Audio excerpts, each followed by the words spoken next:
جو لوگ تہمت لگاتے ہیں ان عورتوں کو جو پاک دامن ہے اور ایسی باتوں کے کرنے سے بالکل بے خبر ہے اور ایمان والیہ ہے، ان پر دنیا اور آخرت میں لعنت کی جاتی ہے۔ جو بہتان لگاتے ہیں، گندی باتیں، جو لوگ تہمت لگاتے ہیں ان عورتوں کو جو پاک دامن ہیں اور ایسی باتوں کے کرنے سے بالکل بے خبر ہے اور ایمان والیہ ہے، ان پر دنیا اور آخرت میں لعنت کی جاتی ہے اور ان کو آخرت میں بڑا عذاب ہوگا، جس روز ان کے خلاف میں ان کی زبانیں گواہی دیں گی۔ کل قیامت کے دن کیا ہے؟ زبان بند ہو جائے گا، ہاتھ پاؤں اللہ کے سامنے گواہی دیں گے، جس روز ان کے خلاف میں ان کی زبانیں گواہی دے گی اور ان کے ہاتھ اور ان کے پاؤں بھی گواہی دیں گے ان کاموں کی جو کہ یہ لوگ کرتے تھے۔ اللہم اغفر لی۔ اس روز اللہ تعالیٰ ان کو واجبی بدلہ پورا دے گا۔ اللہم اغفر لی۔ اور اس روز ٹھیک ان کو معلوم ہوگا کہ اللہ ہی ٹھیک فیصلہ کرنے والا اور بات کی حقیقت کو کھول دینے والا ہے۔ اللہم اغفر لی۔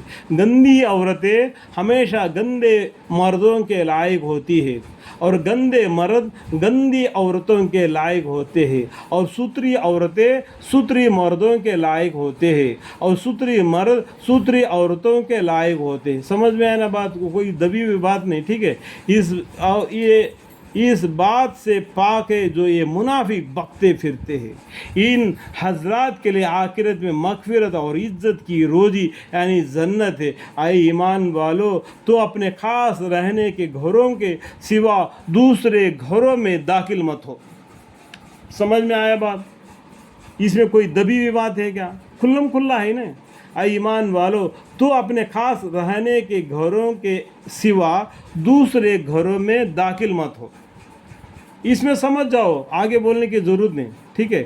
جب تک کہ ان سے اجازت حاصل نہ کر لو اور اس گھر والوں کی طرف سے اجازت ملا تب آ جاؤ، ورنہ نہ۔ اور اجازت لینے کے قبل ان کے رہنے والوں کو سلام نہ کر لو تو اس سے پہلا سلام بھی کر لو، یہی تمہارے لیے بہتر ہے۔ یہ بات تم کو اس لیے بتلائیے تاکہ تم خیال رکھو اور اس پر عمل کرو۔ اس لیے بتایا اللہ تعالیٰ دوسرے کے گھروں میں پہلا جانا ہی نہیں، اگر جاتے ہو تو سب سے پہلا آواز دینا، جب اس کے گھر کے اندر سے آواز آتی ہے تو ان کو سلام کر دینا، اس کے بعد میں اجازت لینا کہ میں گھر میں آ سکتی ہوں، آ سکتا ہوں، تب اس میں آ جانا۔